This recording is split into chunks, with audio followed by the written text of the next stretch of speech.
Buenas tardes. Qué gran reto me han puesto a hablar en este gran congreso de Canacero cuando estoy cierto, y por lo que he escuchado en este último panel, que se ha discutido todo lo que ha pasado, todo lo que viene, los escenarios, y bueno, pues de cualquier manera para mí es un enorme honor. Quiero agradecerle a un gran capitán de empresa que es Guillermo Fogel, que haya tenido esta enorme distinción para la institución que me honro en presidir, que es Canacintra. Pues quisiera, primero que nada, destacar la valentía que ha tenido Canacero para enfrentar un problema que se ha venido cocinando, como todos ustedes lo han venido discutiendo ampliamente a lo largo de este congreso, y que evidentemente merecía no solo una estrategia mediática o una estrategia política, sino una verdadera articulación de liderazgos. Yo creo que esta es la gran virtud que ha caracterizado al presidente, a Guillermo, a quien nuevamente reitero mi reconocimiento, porque supo tener esa sensibilidad para entender que una negociación no solo iba a ser una negociación entre dos partes, sino que iba a haber terceros afectados y que tenía que haber evidentemente todo este cuidado para llevar toda una estrategia en la cual pudieran acomodarse las piezas de este gran rompecabezas con un timing específico y además con un buen nivel de paciencia. Creo que para nosotros en Canacintra, evidentemente, cuando nos plantean esta problemática, he de decirles que con mucho gusto nos subimos a este tren, como nos hemos subido a muchos otros,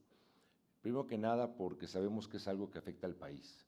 más allá de que sea un sector específico siderúrgico, en el cual además Canacintra tiene como afiliados a muchas de estas empresas siderúrgicas en sus plantas a través de nuestras más de 80 delegaciones, y al final son en alguna ocasión algunos de nuestros 50,000 socios afiliados, pero entendemos que el problema no solo era la industria siderúrgica, sino el impacto que iba a tener en la cadena de proveeduría.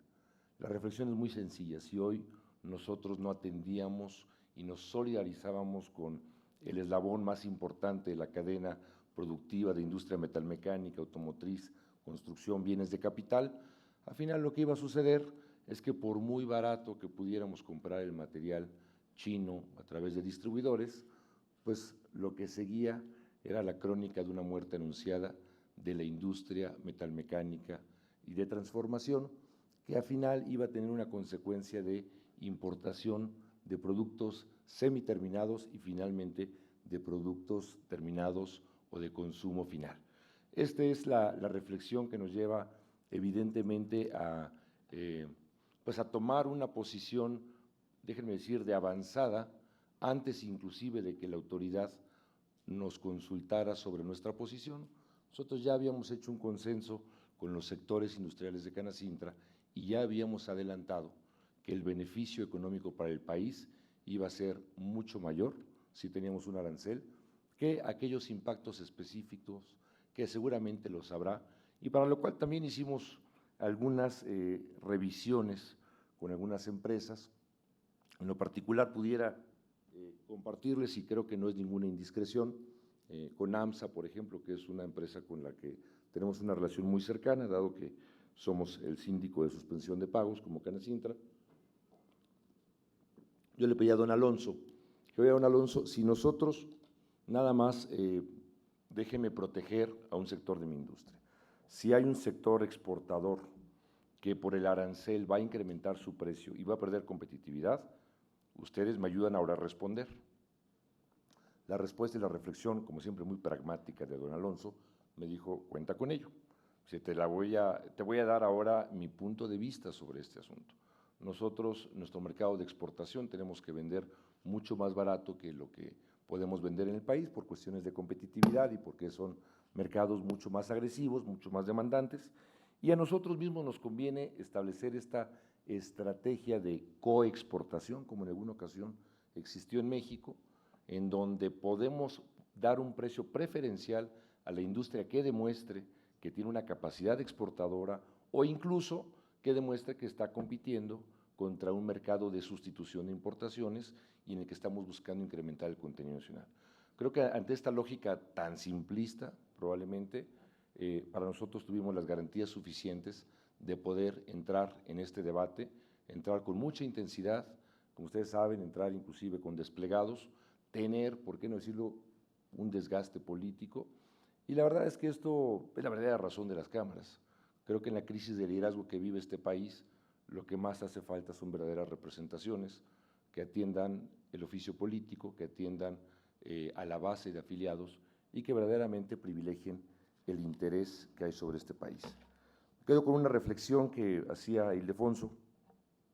secretario de Economía, recientemente en Hawái, cuando estaba negociando el TPP, en el cual Canacintra también permanentemente ha acompañado con un representante en todas las rondas de esta negociación, y seguramente ustedes sabrán que lo que ya platicaba hace un rato algunos de los panelistas, que se pedía que se redujera el nivel de integración local, regional del 60 al 30%, una negociación en lo oscurito entre Japón y Estados Unidos, siguiendo una regla que había paralela de Estados Unidos-Corea, y Estados Unidos, como ya le urgía cerrar su tratado, dijo, está bien, te firmo lo que sea, y yo luego me arreglo con mis socios Canadá y Estados Unidos. No lo hizo, llegamos a la negociación, expusimos, inclusive ayudamos y nos sumamos a la INA, que así como la INA y la industria de autopartes finalmente apoyó esta moción, también la industria nacional se sumó a la industria automotriz para explicarle al secretario de Economía cómo estaba este truco o cómo estaba esta letra chiquita que no se había alcanzado a distinguir. Además, quiero decirles que el liderazgo de pues los empresarios mexicanos logró el consenso para poderse unir con la APMA, que es la Asociación de Fabricantes de la Industria de Autopartes de Canadá, así como la MEMA, que es la Asociación de Fabricantes de Motores y Componentes de Estados Unidos, que inclusive ellos mismos no sabían de esta disposición, y llegaron a la reflexión de oponerse y parar por primera vez como país, como bloque, la negociación del TPP. Creo que esto fue un acto patriótico. En palabras del secretario fue: de lo único que me pueden acusar es de defender los intereses de mi país. Y la verdad es que me dio mucho gusto escucharlo, porque ahora sí estamos empezando a ver esta sensibilidad, a recuperar parte de esta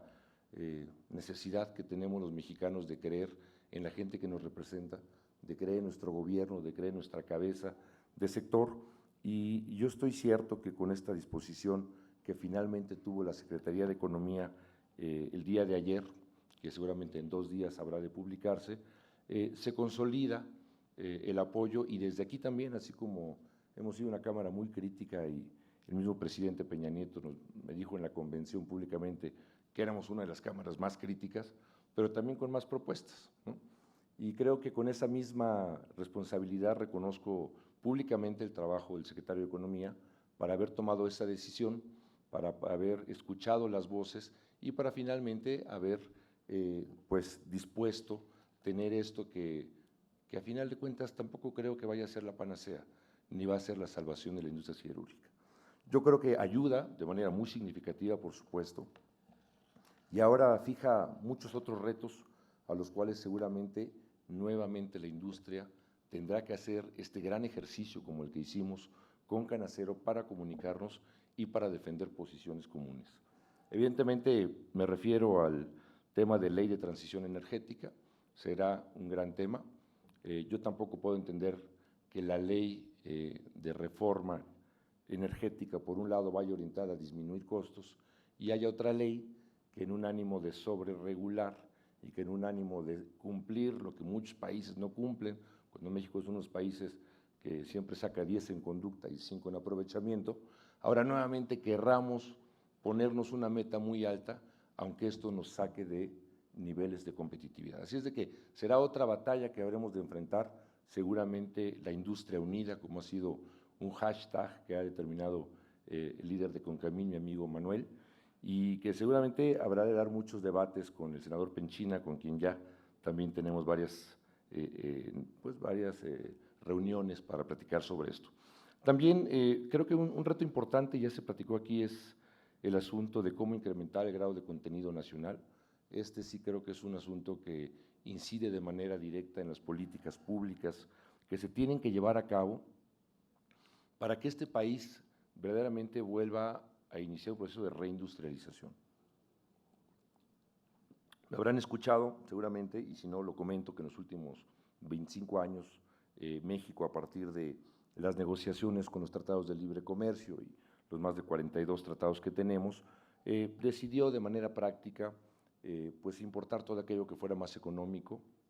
y dejar de lado su industria estratégica. Creo que este ha sido un grave error, no solo para México, Estados Unidos también lo vivió, lo experimentó, y en su momento el presidente Obama rectificó y después dijo, vamos a regresar a la revolución industrial, vamos a regresar a través de un boom energético,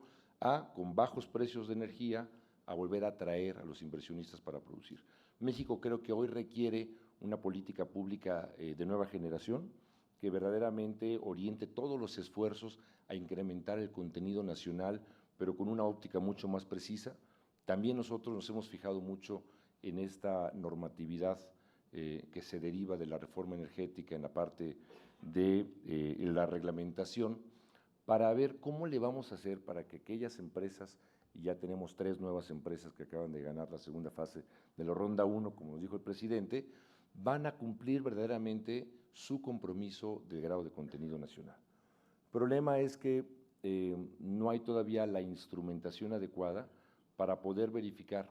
que no solo se justifique con una factura por la vía contable o con un producto que tuvo un ensamble final en México, si el producto tiene un grado de integración nacional o no. Nosotros le hemos propuesto a la Secretaría de Economía, al subsecretario Rogelio Garza, el establecer una metodología que tiene 2 vías, por un lado la contable y por otro lado un peritaje físico de los productos para poder entonces sí pues hacer inclusive ensambles o un análisis de cuál es el nivel de contenido y de esta manera privilegiar que la industria nacional verdaderamente tenga ese enfoque y que ese incentivo que se creó verdaderamente tenga un propósito virtuoso en la industria. Yo también insistiría en la revisión de la Ley de Comercio Exterior. Yo creo que es un asunto que no hay que dejar, es una propuesta que inclusive en algún momento se puso en la mesa por parte del secretario de Economía, y si nosotros no adecuamos nuestra Ley de Comercio Exterior, tratando de hacerla mucho más dinámica y mucho más ágil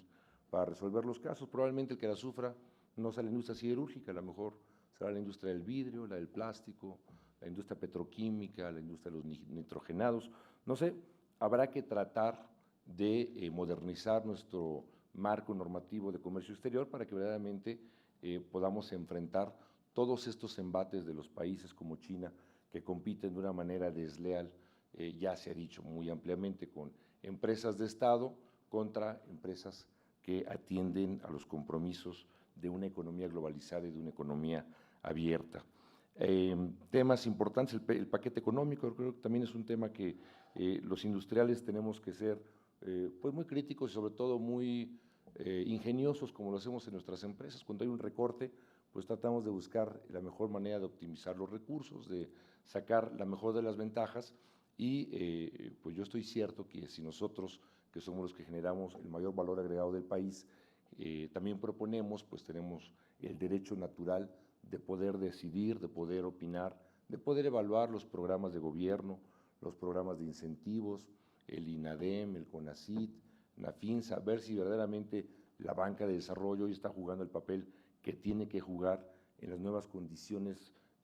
económicas que vive México en un mundo complicado, ver si CONACYT verdaderamente atiende a los indicadores que fomenten la productividad, el atender nichos de mercado específicos, o si sigue siendo una agrupación que sigue privilegiando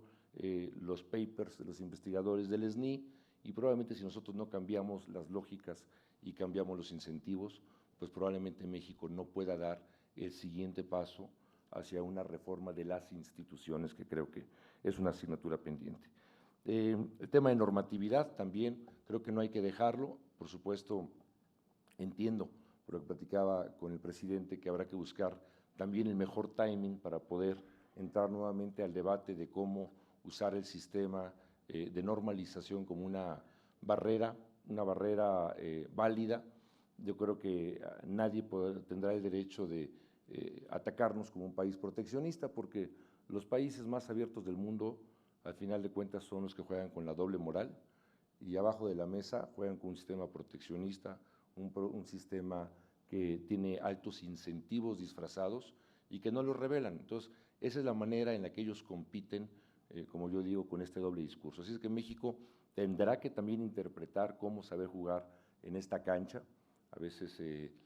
creemos que estamos en un estadio y de repente pareciera que el público está en contra nuestra, pareciera que el mismo árbitro tiene una tendencia en contra del mismo jugador local, y yo creo que no. Yo creo que, como decía muy bien el secretario Ildefonso,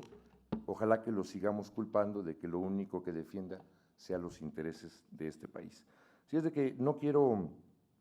aburrirlos más con este monólogo, sé que seguramente muchos de ustedes ya tendrán hambre.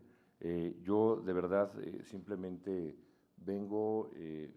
pues nuevamente a mostrarles y ofrecerles todo el apoyo de Canacintra para todas aquellas causas que atiendan el interés básico del país, el interés de fortalecer la industria, que nos consideren siempre como una Cámara con una enorme historia nacionalista, como una Cámara que siempre ha buscado defender las causas, sí, de las micros, de las pequeñas, de las medianas y también de las grandes empresas. Y a veces esta Cámara, que es la base de representación, aunque no sea la cúpula, a veces defiende con más intensidad y con más pasión los temas que preocupan a este país. Así es de que yo los felicito, presidente, por este gran evento. Sé que ha sido un evento muy productivo. Pues reiteramos nuestros mejores ánimos para que la industria siga hoy más que nunca unida, que así nos vea siempre la autoridad, que así nos vean siempre los mercados internacionales, porque además esta es la mejor manera en la que ayudamos a las mismas autoridades a tomar decisión. Cuando ven una industria que empuja, que decide, que propone, que tiene argumentos firmes y que, pues a final de cuentas, es muy difícil debatir en contra de la lógica, de la razón y de los intereses nacionales. Así es de que los felicito nuevamente y pues hago votos porque este país se mantenga confiado en que sí podemos salir adelante, en que sí podemos crecer, que mantengamos esta voluntad inquebrantable de seguir luchando por las causas justas, por las causas de la industria, todas las causas de la pobreza, de la corrupción, y que esto nos permita determinar y fijar posición en la agenda de crecimiento para el México próspero al cual todos aspiramos. Así es de que muchas gracias por su atención y muy buenas tardes.